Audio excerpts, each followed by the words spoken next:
Le M23 et ses alliés essoufflés, ces communiqués qui prouvent à suffisance que le rebelle et les terroristes plutôt de M23 sont essoufflés et qu'ils sollicitent déjà dialogue avec le gouvernement central. Mesdames et messieurs, nous prenons en duplex monsieur Yannick Warangazi, notre correspondant au Nord Kivu. Avec lui, nous allons évoquer quelques questions d'actualité. Monsieur Yannick Warangazi, bonsoir.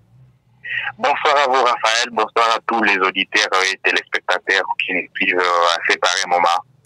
Monsieur Yannick Warangazi, comment vous aviez et quelle est votre analyse par rapport au communiqué du M23 qui sollicite d'ailleurs un dialogue avec le gouvernement central, mais en dépit, il projette déjà un éventuel retrait?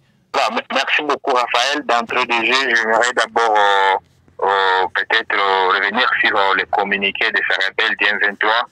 C'était dans l'après-midi ou la soirée d'ailleurs de mardi 6 décembre 2022 que ces terroristes du M23 sous les labels du Rwanda ont rendu public et communiqué dans lesquels ils annoncent les retraits dans les zones qu'ils occupent, notamment Bunagana.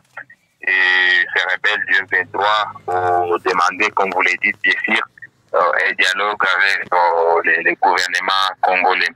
Alors, s'agissant maintenant de votre question, et d'ailleurs, ici à Goma, c'est tout le monde qui est déjà saisi sur cette information. Et les réactions jaillissent déjà dans les chefs des habitats, donc dans la classe sociale et dans la classe politique.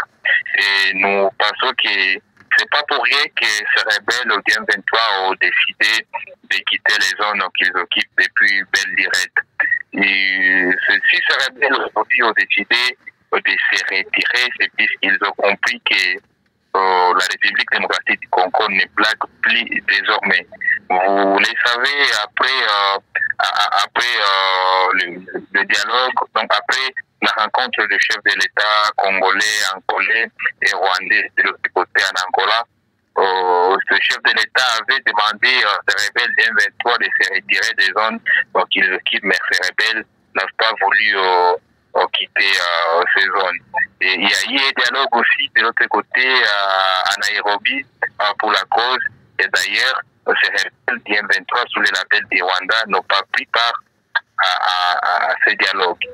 Et aujourd'hui, s'ils acceptent de quitter ces zones, notamment Kiwanja, il y a aussi Rutshuru Centre et Bunagana, puisqu'ils ont compris, tel que je l'ai dit, que la République démocratique du Congo est maintenant très très déterminée pour ouvrir le feu.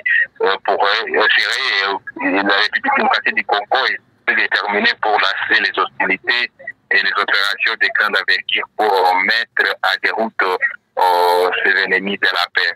Et ils ont compris que la FDC dispose de tous les moyens possibles pour le mettre à déroute. Et voilà pourquoi ils ont décidé de quitter ces zones qu'ils occupent. Au-delà de cela, vous le savez, il n'y a pas longtemps que ces mêmes rebelles du M23 sous les labels de l'armée rwandaise au pris d'assaut la localité de Kiché, laquelle localité est située toujours dans le territoire de Rutshuru. Et ces mêmes rebelles du M23 ont abattu, vous le savez, plus de 200 personnes dans cette localité. Et c'est une mise qui peut serrer, et raison pour laquelle ils ont compris que le moment était opportun de quitter en tout cas les zones qu'ils occupent. Et puisque, vous le savez, la République démocratique du Congo a condamné fermement cet acte. C'est une aberration dans la classe politique, c'est une aberration ici au Nord Kivu. Plus de 200 personnes ils ont été massacrées par ces terroristes.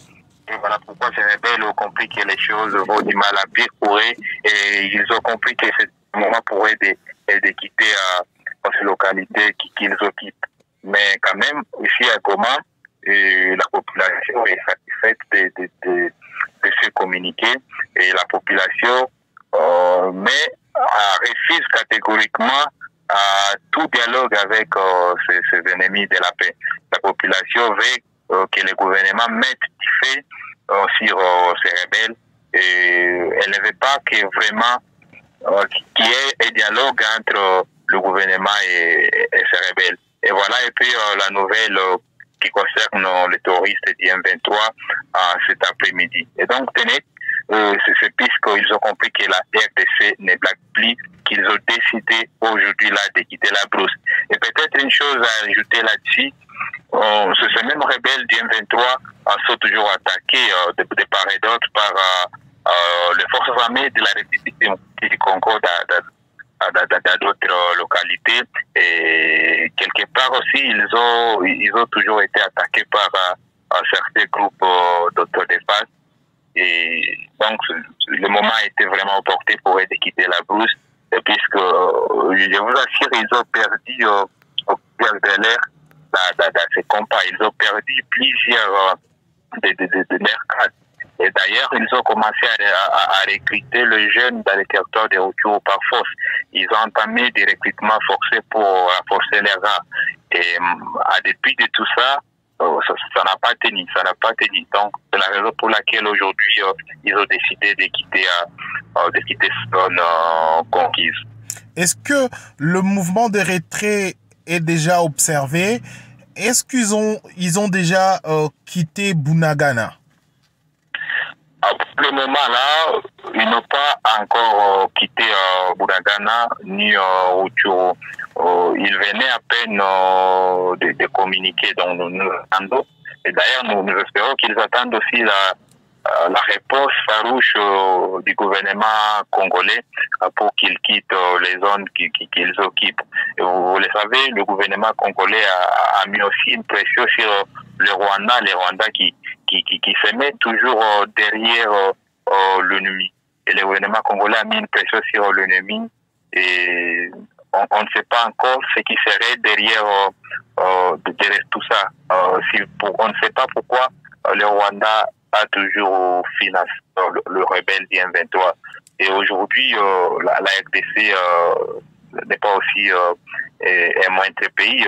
C'est aussi un pays qui évolue à pas de géant à terme aussi de l'armée, puisque les forces armées de la République démocratique du Congo, en tout cas, sont parmi les meilleures forces de ces continents africains. Aujourd'hui, c'est une armée qui évolue à puissance. L'armée congolaise évolue à puissance. Et vous le savez, si ces rebelles du M23 restaient dans des entités comme Bunagana, comme Rutshuru, puisque ce sont des entités qui sont surpeuplées.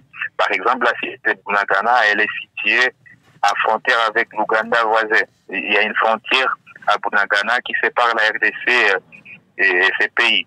C'est la même chose aussi pour la cité de Kiwanja qui est aussi surpeuplée. Il y a aussi Rutshuru Centre qui est derrière le chef-lieu de ce territoire. C'est aussi une cité surpeuplée.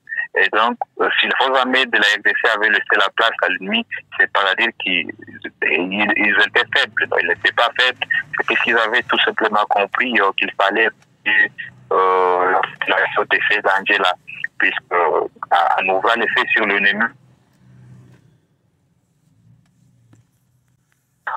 les populations civiles dans ces zones. Faire ces communiqués des retraits, c'est pour aller où exactement? C'est rentrer dans leur zone naturelle, naturellement connue par plus d'une personne, le Rwanda, ou c'est retirer pour aller où? Et voilà, c'est une question aussi que se posent certains analystes de la place, puisqu'on ne sait pas encore où iraient ces rebelles après le retrait du territoire congolais. Et néanmoins, ces ennemis n'ont pas communiqué dans ces communiqués où ils iront. Mais quand même, on sait tous que le M23 est une rébellion rwandaise. Et donc, si aujourd'hui, elle décide de quitter la terre congolaise, et donc on espère que cette rébellion pourra regagner son pays d'origine qui est le Rwanda. Mais jusqu'à présent, on ne sait pas encore puisque la RDC appartient aux Congolais. Donc, on ne sait pas si ces ennemis pourront rester ici au pays ou soit ça sera comment. Mais de ce que je sache, le M23 est un mouvement rwandais. Et donc, aujourd'hui, s'il communique, s'il se retrait, c'est qu'il ira au Rwanda, et bien évidemment, comme c'est un mouvement rwandais.